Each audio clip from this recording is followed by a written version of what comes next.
Salut à toi et bienvenue dans cette nouvelle vidéo. Même si tu n'as jamais pu créer un système dans ta vie, je te garantis qu'en restant avec moi dans les 10 prochaines minutes, tu vas pouvoir créer ton premier système. Reste avec moi jusqu'à la fin. Depuis que je suis né, beaucoup de choses se sont passées.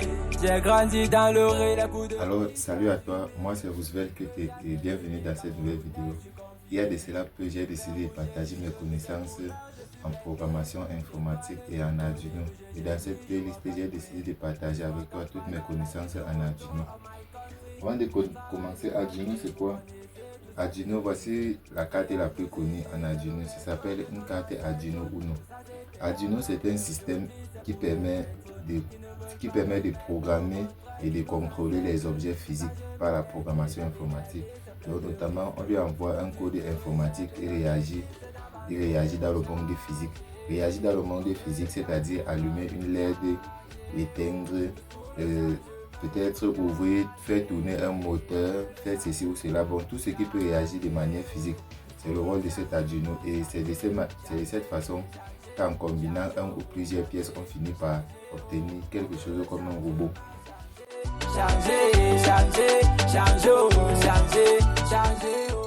Bien évidemment, il existe plusieurs types de cartes Arduino.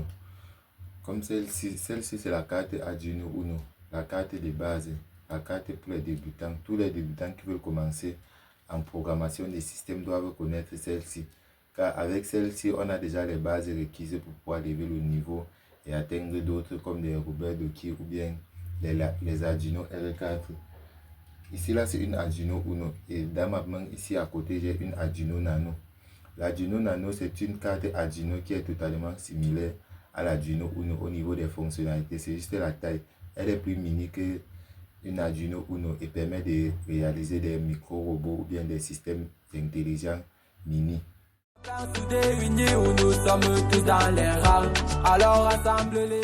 Par rapport au fonctionnement de la carte Arduino, ici là je vais vous présenter de manière sommaire les parties d'une carte Arduino. Comme l'Arduino Uno aussi, les places que nous voyons ici là, ce sont les bouches.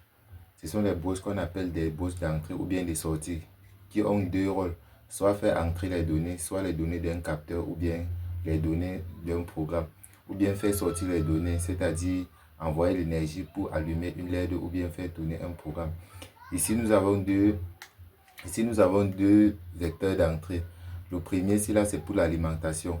C'est celui qui permet d'alimenter une Arduino sans le câble de l'alimentation, puisque de manière générale, on a toujours l'habitude de connecter l'Arduino ici directement sur la machine.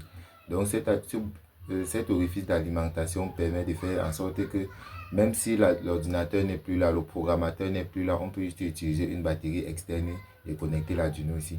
Et ici, nous avons un connecteur USB de type A. USB de type A, c'est aussi celui qui est utilisé dans les imprimantes.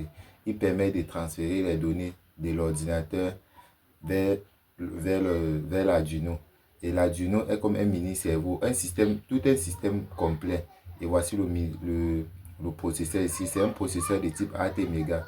Un processeur de type ATmega, c'est celui le plus faible qu'on peut trouver sur le marché de la robotique, mais c'est aussi l'idéal pour commencer, raison pour laquelle nous allons l'utiliser ici.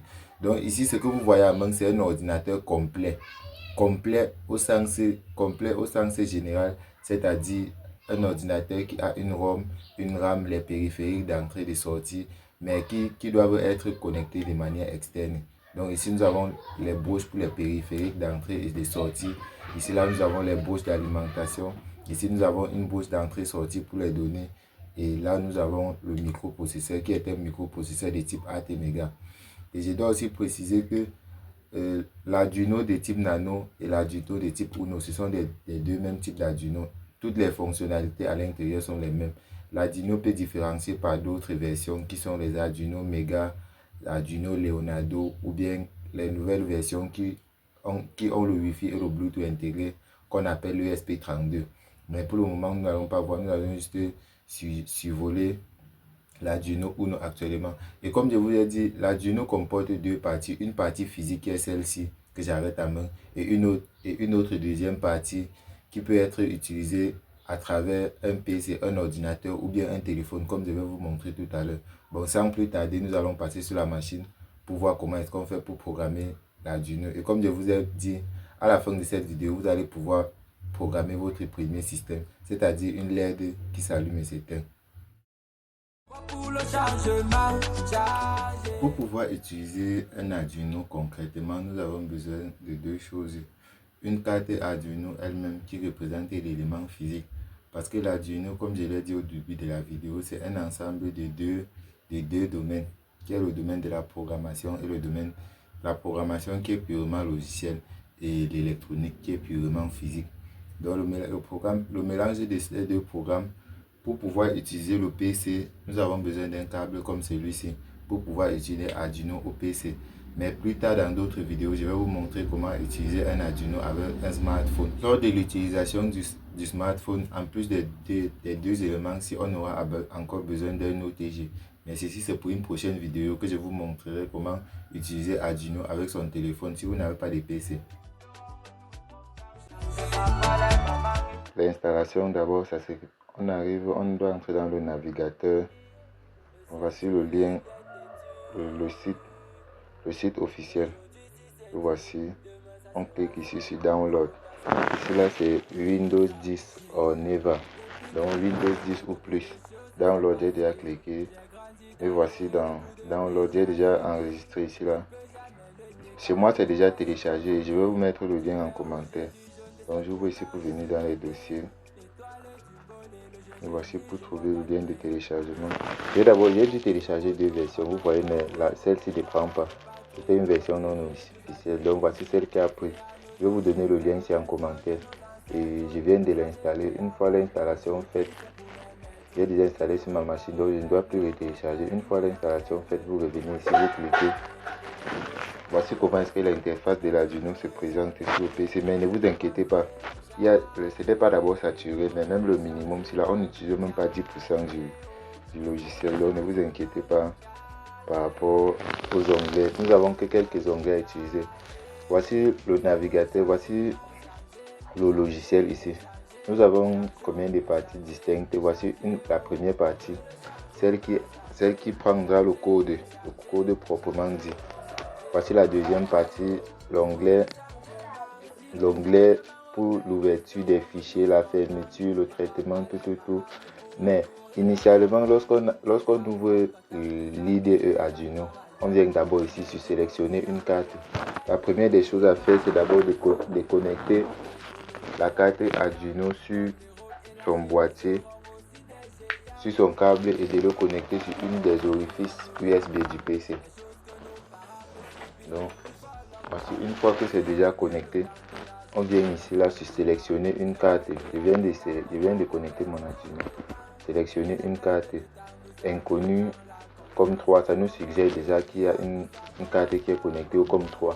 Chez moi, c'est le COM3 parce que c'est le numéro du port qui était vide lorsque je connectais mon PC. Donc, chez vous, ça peut être n'importe quel port. Le numéro du port n'est pas important, que ce soit comme 1, comme 2 jusqu'à comme 9, même comme 20, je ne sais pas. Mais le numéro du port n'est pas important. Chez moi, c'est le port 3 parce que c'est le port qui était vide lorsque je connectais mon Arduino sur le PC. Donc, je sélectionne le port. Ça me demande de choisir la carte. Ça a déjà sélectionné le port. Ça me demande de choisir la carte. Chez moi, je vais simplement taper Uno. Si vous avez une Arduino Uno, vous choisissez Uno. Il y a plusieurs types de cartes Uno, donc choisissez bien la Uno simple. La carte Uno simple, il y a la carte Uno mini, il y a la carte Uno Q, Uno R4, Uno Wi-Fi. Donc sélectionnez et choisissez bien la carte que vous avez mis, peu importe, mais il faut qu'il y ait une compatibilité entre le matériel et le logiciel. Donc chez moi c'est une carte Uno. Donc je sélectionne la carte Arduino Uno, je valide comme ceci. Après avoir validé, nous voici, ça nous affiche ici là Arduino Uno connecté sur COM3. Ça veut bien dire que le logiciel voit bien notre carte physique et qu'ils sont bien connectés. Donc la première des choses que je vais faire aujourd'hui, je ne vais pas entrer une ligne de code. Je vais juste vous montrer un exemple. Dans l'Arduino, dans le logiciel Arduino, nous avons plusieurs sketchs. Un sketch c'est juste un programme. En Arduino, ça s'appelle les sketchs. Donc ici nous avons plusieurs sketchs d'exemples. Dans les exemples, nous avons le basique. Et dans le basique, nous avons analog, grid, bar minimum, blink. Blink, c'est la carte, c'est le programme minimum pour tester une carte Arduino. Donc c'est celui-là que je vais tester. Dans les vidéos suivantes, nous allons programmer tous les autres capteurs d'Arduino. Mais comme c'est un début, je ne vais pas surcharger la vidéo. Donc je prends juste un programme de base qui permet de tester l'Arduino et se rassurer qu'elle est bien connectée. Donc vous avez bien vu le chemin, c'est venu ici là, sketch, ensuite c'est exemple, blink, basique. Donc c'est comme ça, c'est le chemin vers pour ouvrir ceci.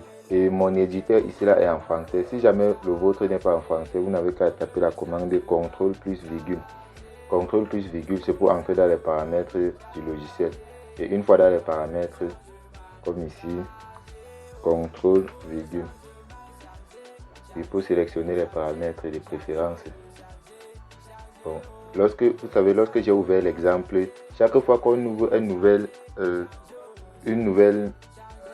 éditeur, il ne ferme pas l'ancien, il ouvre juste, il superpose.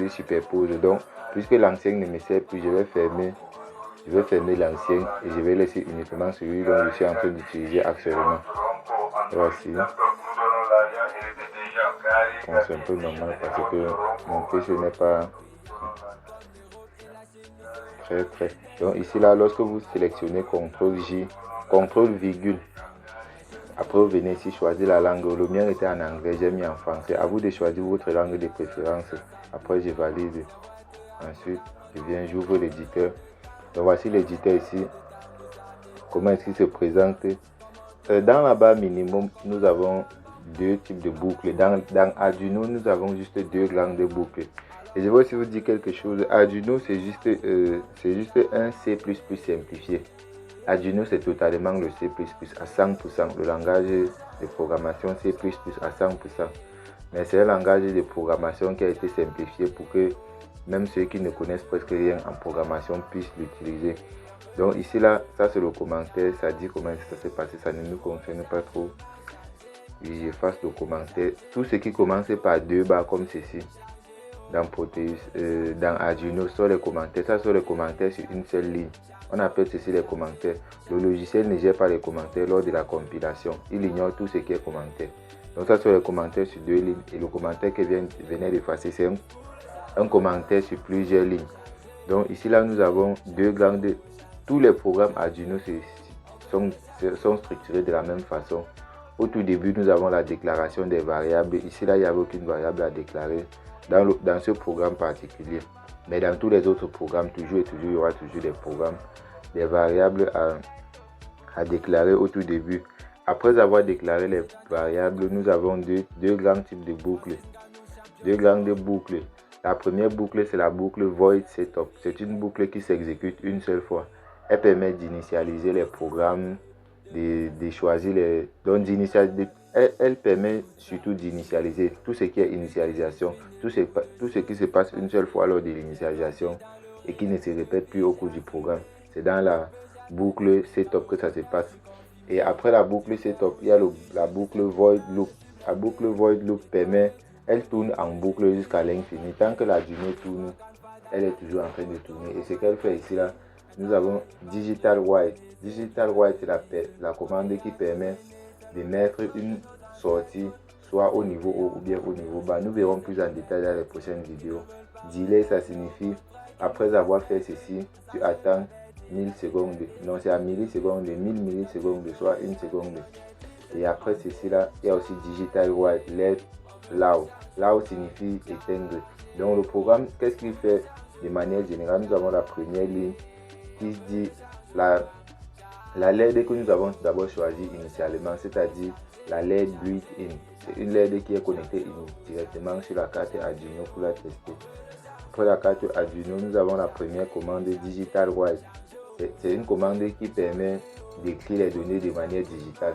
De manière digitale, c'est-à-dire soit 0, soit 1. Il y a deux types de données, les données digitales, soit 0, soit 1, ou bien binaires. Il y a aussi les données analogiques qui peuvent prendre des valeurs aléatoires entre 0, 0, jusqu'à bon, peu importe. Donc, comme en informatique, l'Arduino lui-même fonctionne de manière binaire. Mais le monde qui nous entoure, le monde est totalement physique. Il n'est pas binaire, il est analogique. Donc, nous avons notre première ligne de commande qui permet de lire de mettre la commande au niveau haut. High signifie niveau haut. D'attendre une seconde, donc 1000 millisecondes, de le mettre au niveau bas, d'attendre une seconde également et de recommencer.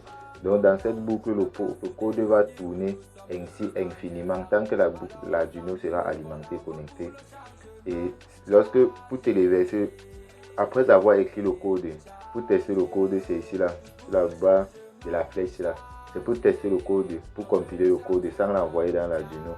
Donc si je clique ici là pour compiler le code,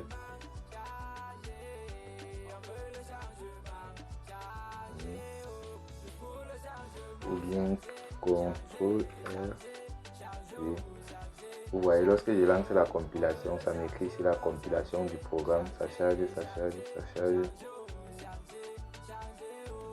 Un instant, ça prend un peu quelques petits instants pour charger, c'est normal.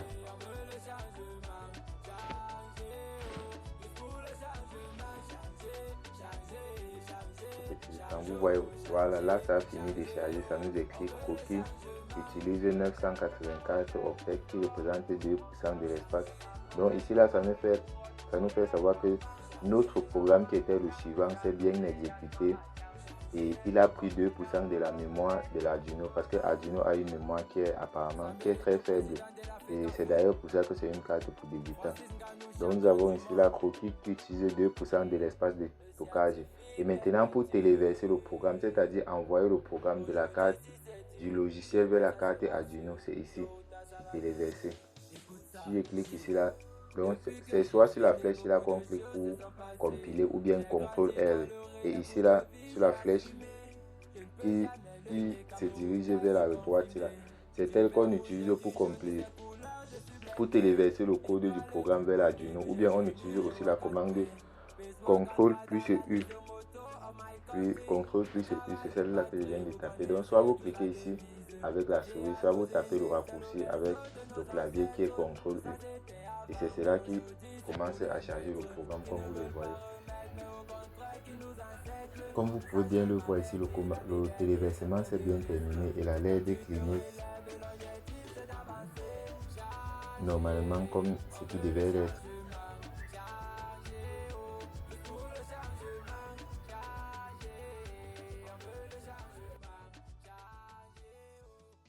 Merci à toi si tu as suivi tout ce qu'on a pu dire dans la vidéo, et apparemment tu pourras déjà écrire ton premier programme comme ce qu'on a fait.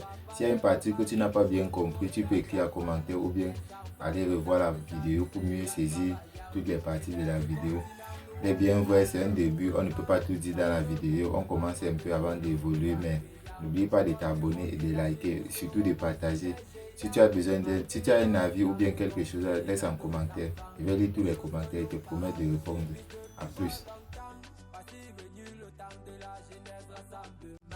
C'est vrai qu'entre temps on avait perdu trop de temps, mais cette perte de temps nous a mis dans